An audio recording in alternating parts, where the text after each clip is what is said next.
मंदिर और मस्जिद विवाद ये क्या है? चलिए शुरू के 1 मिनट में हम लोग इस पूरी विवाद को शॉर्ट में समझ लेते हैं ताकि आपको समझ में आ जाए कि एक अयोध्या विवाद इतना लंबा और पेचीदा क्यों हो गया था। यह विवाद करीब 500 साल पुरानी है, जब 1928 में बाबरी मस्जिद का निर्माण किया गया था।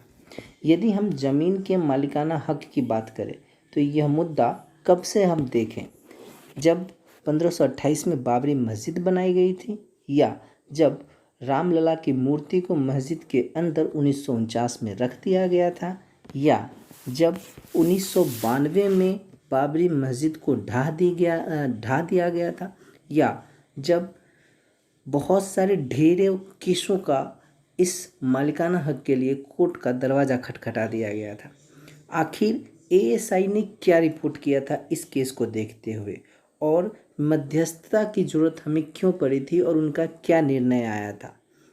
इस विवाद में जो 3 पक्ष लड़ रहे थे उनका क्या डिमांड था, और सुप्रीम कोर्ट के इतिहास में चलने वाली दूसरी सबसे लंबी सुनवाई जो 40 दिनों तक चली थी, उन्होंने कब और क्या फैसला दिया था।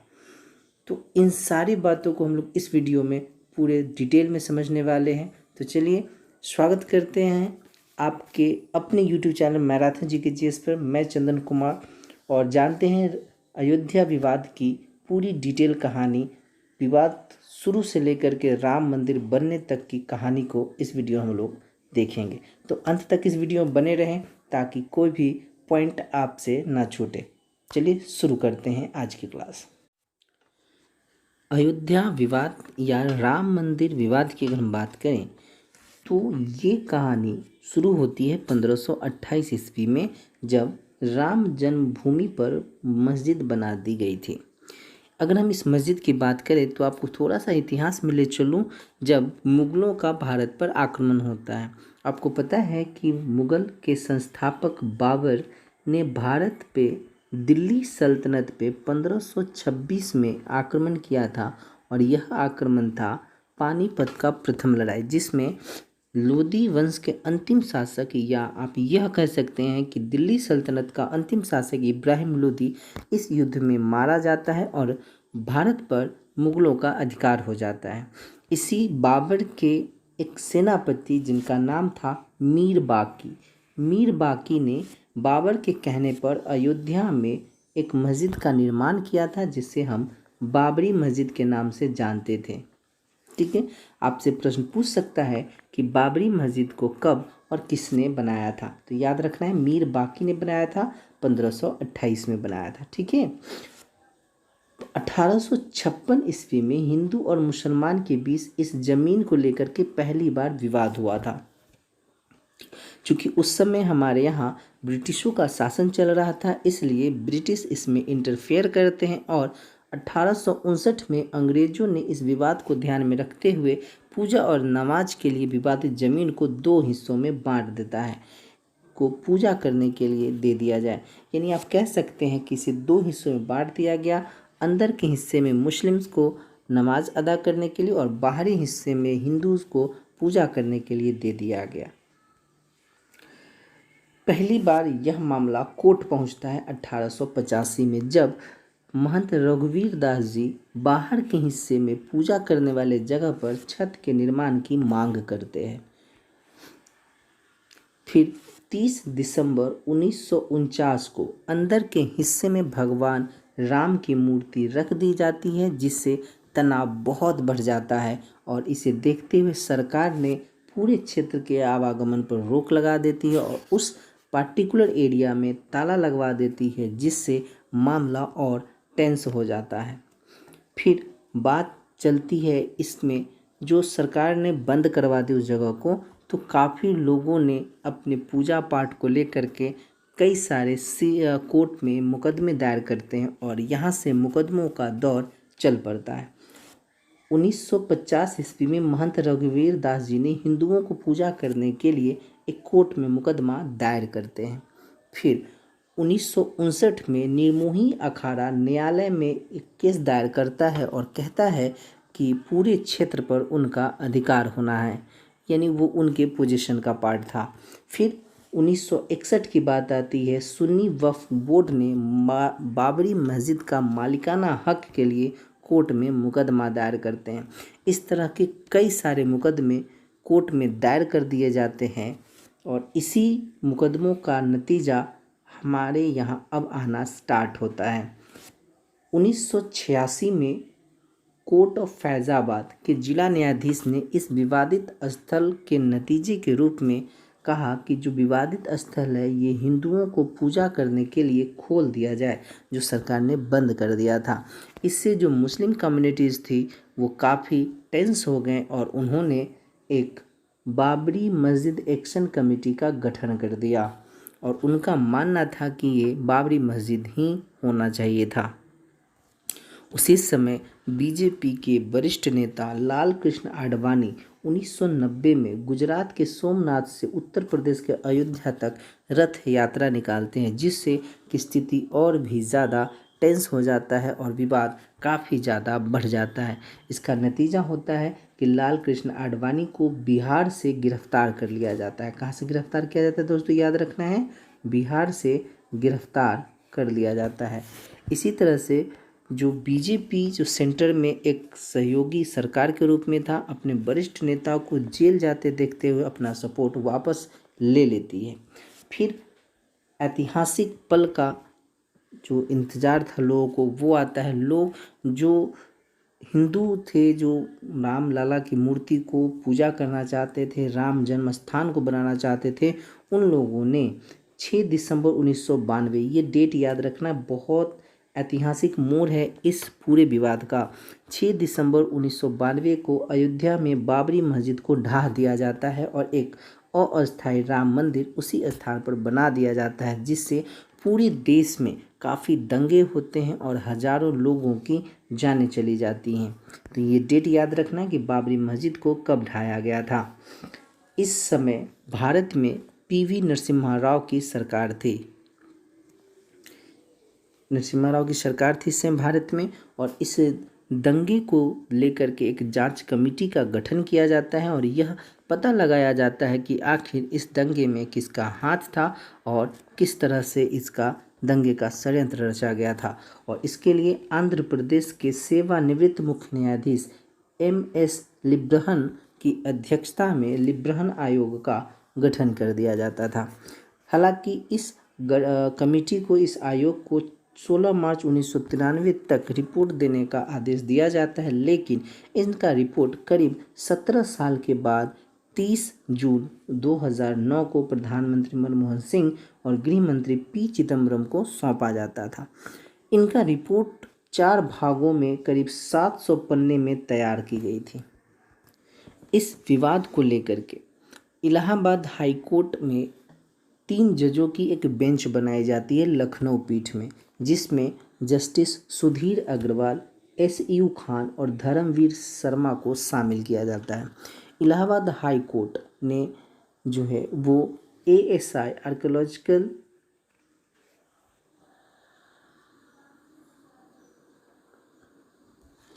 इलाहाबाद हाई कोर्ट ने ASI को यह आदेश देती है कि आप उस पर्टिकुलर क्षेत्र की खुदाई करें और खुदाई के माध्यम से पता करें कि आखिर इस विवादित ज़मीन का इतिहास क्या है और सत्य क्या है। ASI जो है इन्होंने अपना रिपोर्ट सौंपा और कहा कि करीब 1200 ईस्वी में यहाँ पर एक हिंदू मंदिर हुआ करता था, जिसे तोड़ करके उसी जगह पर मस्जिद बना दिया गया, जिसका एविडेंस आज भी बाबरी मस्जिद के पिलर्स में, स्तंभ में देखे जा सकते हैं। इस ASI के रिपोर्ट पर इलाहाबाद हाई कोर्ट ने अपना निर्णय सुनाता है। अपना निर्णय यह सुनाता है, याद रखना यह ऐतिहासिक निर्णय 30 सितंबर 2010 को इलाहाबाद हाई कोर्ट के लखनऊ पीठ ने सुनाया था कि राम जन्मभूमि को 3 भागों में बांटा गया। इलाहाबाद हाई कोर्ट की जो निर्णय है उसमें देखें तो पहला निर्णय कहा कि रामलला की जो मूर्ति रखी गई थी उसे नहीं हटाया जाए और यह क्षेत्र रामलला विराजमान पक्ष को दे दिया जाए। दूसरा निर्णय था सीता रसोई और राम चबूतरा को निर्मोही अखाड़ा को दे दिया जाए। और तीसरा था कि जितना हिस्सा सुन्नी वक्फ बोर्ड को दिए जाने की बात कर रहे थे, जो शेष हिस्से थे वो हिस्सा सुन्नी वक्फ बोर्ड को दे दिया जाए। ये करीब करीब 1/3 हिस्सा जो था इस सुन्नी वक्फ बोर्ड को देने की बात कही गई थी। इस निर्णय को दोस्त ना तो हिंदूज माने ना ही मुस्लिम्स माने, कोई इस निर्णय को नहीं माना और फिर ये दोनों समुदाय जा पहुँचे सुप्रीम कोर्ट।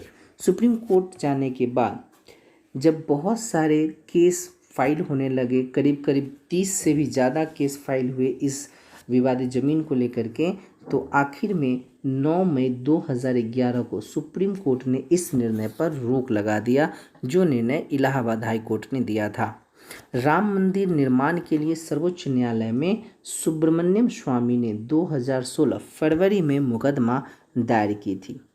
मार्च 2017 में सर्वोच्च न्यायालय के मुख्य न्यायाधीश JS खेहर, जगदीश सिंह खेहर ने कोर्ट के बाहर इस मामले को सुलझाने का सलाह दिया और कहा कि आप कोर्ट के बाहर इस मामले को सुलझाएं, धर्म से संबंधित बातें थी।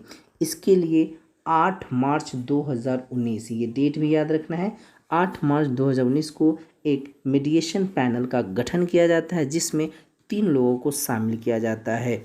Retired justice FMI Kalifulla, Shri Ravishankar और श्री राम पांचू, इन तीनों लोगों का एक मध्यस्थता कमेटी बनाया जाता है और इनके रिपोर्ट के इंतज़ार में सुप्रीम कोर्ट रहता है।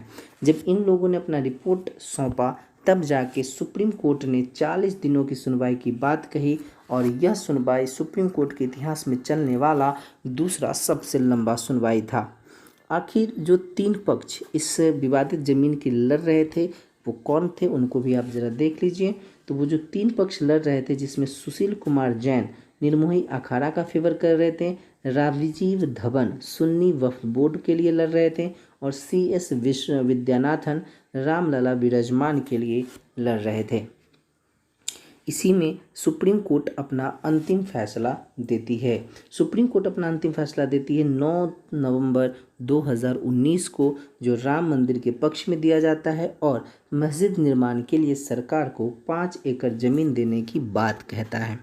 और यह भी कहा जाता है कि ये दोनों काम एक ही दिन हो जाना चाहिए। दोस्तों, इतिहास गवाह है कि 2 पार्टी में कोर्ट के निर्णय से कोई भी एक पार्टी नाराज़ रहती ही रहती है और यह हुआ भी। फिर भी कोर्ट का निर्णय सर्वमान्य माना गया और राम मंदिर बनाने की जो बात है वो आज फ्लोर पर है, वो आज सतह पर उतार दिया गया है, जैसा कि आप सब लोग जानते हैं।